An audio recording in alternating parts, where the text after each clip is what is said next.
I am 52 years old. I am a nurse. I used to be a cardiac nurse. Now I'm more in administrative work. I work from home, which I actually really enjoy. I get a lot more flexibility for exercising and taking care of myself. First job I got out of college was a telemetry nurse at St. Alexius. I loved working with all ages and all of the different people that would come in with their heart issues. You know, not all of them were blockages. Some were, you know, congestive heart failures or arrhythmia changes. It was just always very interesting. It was always very fast-paced, which I really enjoyed that. I learned so much about cardiac as a cardiac nurse, seeing women coming in with different presentations of, you know, chest pain.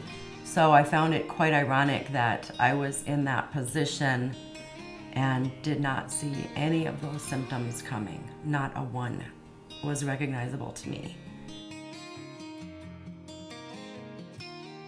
I was a smoker. I did not eat breakfast. I didn't take a lot of time, any time to exercise, really. Lifting weights would be something that I was interested in doing, or planks or yoga or anything, but I wasn't ever going out and doing the cardio. And my position at my day job was very stressful at the time. And then I was starting a new business, which was very stressful because we got very busy very fast. A lot of late nights and a lot of early mornings with nothing but coffee and some cigarettes in between. It was really bad. That week, Monday, I went to the chiropractor, and I've been to a chiropractor maybe once or twice a year, sometimes even less. And my left part of my back was hurting. It was kind of a sharper pain, and it felt like it always does when it was out. So he adjusted it. Instant relief on Monday. That Monday night though, I felt like I had swallowed a piece of bread or something too big that was stuck in my chest. And I took a drink of water and I threw up. Like instantaneously threw up, and the pain went away. And I thought, well, that was weird. That was just weird. And then Wednesday was the big stressor day when everything went down. The mornings, everything was the same. She took the kid to school. I think he even went to the store in the morning. I had to drop off some costumes over in Bismarck for my not mom.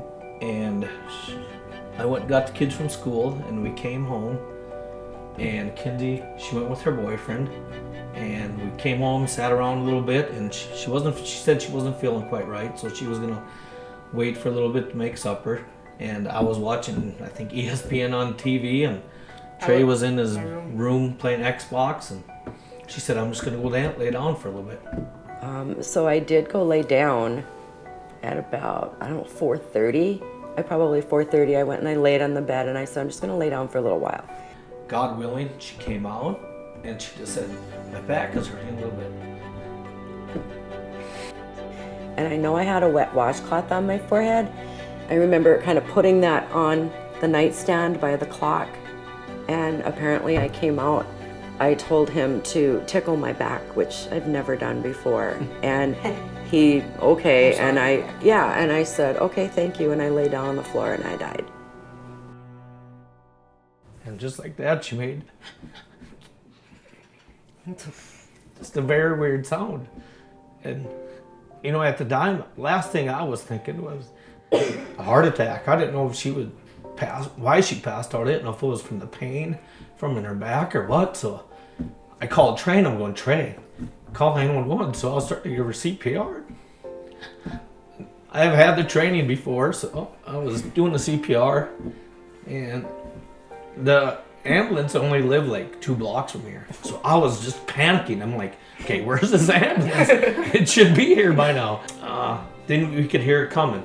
And then they come up here, and right away they were amazing. I mean, they worked on her, they checked her heart, they opened up her shirt, and they put her shock pads on or whatever, and they were shocking her a couple times and it wasn't working. So I mean, and in the meantime, Mackenzie came home with her boyfriend, so she gets to come home and see all this. Well, yeah, it was a rough day. And then they finally got her going again, or they got her heart started. And I asked, which hospital do you want to go to? And we went to St. A's, and he said, well, do you want to ride with us? Well, I had the kids, and I said, well, I'll just follow you in the Tahoe.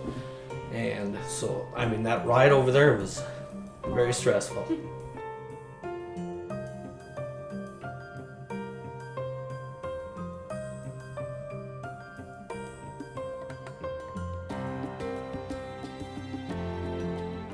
I remember bits and pieces in ICU.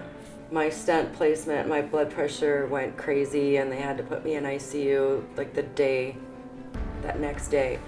I remember talking to a few people, have no recollection of what I was saying. Apparently they said I was like Groundhog Day. I repeated the same thing over and over and over and She over. kept saying, where are we? Why are we here? What happened? And 10, 15 minutes later, it would be the same questions. 2 minutes later. And it was like that for 2 to 3 days. Pretty much every hour at least, it was repeat. And the cardiologist that she had was amazing. I mean, he really was. Yeah, it was pretty awesome. The majority of women experience symptoms that are similar to males when they have a heart attack, and that includes the classic symptoms of a heart attack that we all think about with a heart attack, and that includes a heavy pressure, constriction type of feeling. Some people describe an elephant sitting on their chest. That pain and discomfort may radiate up into the neck or down the arm or into the jaw. But there's a sizable proportion of women who experience what we call atypical symptoms. And that may include a burning type of chest discomfort, pain that goes up into their shoulder blades or in their upper back.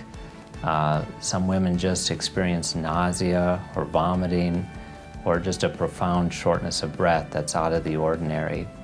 And in that regard, women tend to have a higher proportion of these atypical symptoms compared to men. I always knew, being a cardiac nurse, that women had atypical symptoms. I could tell you if a male was having chest pain, it was the center of the chest, it's an elephant sitting there, it's hard to breathe, anxiety.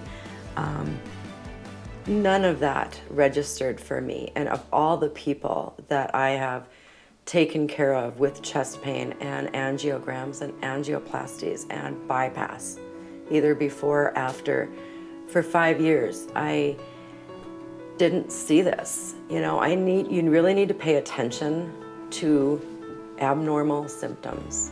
For me to have that intense pain, pressure, and throw up, and it got better, should have tipped me off. And the fact that I just wasn't feeling good, the back pain, should have known better, but I didn't. And it was, women need to be informed of all the different kinds of symptoms that they come across, because there's a lot of them, and they're different for everybody.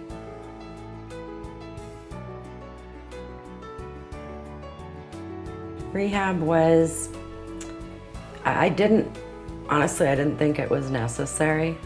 I was one of those people. It was the best thing I've ever done. They go in and the walking. Remember that first day I walked around the track, and I don't know how long it took me to go around that track. Remember, he walked with me and they watched my heart and my blood pressure and stuff. And by the time I was done with cardiac rehab, I was cruising on the, machines, and it just gave me an addiction, a healthy addiction. I can just judge how I'm feeling, and I can go longer and farther and faster all the time. She is way more laid back than what she was. I mean, the smoking, not having to smell that all the time, that is way better. I mean, we participate more, because for a while there it was always the smoking. She'd be out in the garage on the phone, and we'd be in here, and now it's, we're all kind of more together. And And she's exercising more. She's trying to keep, trying to eat better. So it's definitely changed.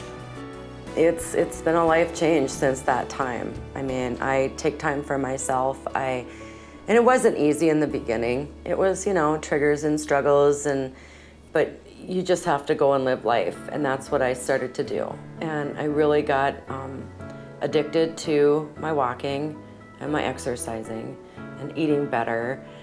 I never was a poor dietary person. I mean, I always ate relatively not fatty foods and deep fried stuff. I never did that, but I think it was the combination of the stress and the smoking, and that's what the doctors have told me that put me in that position.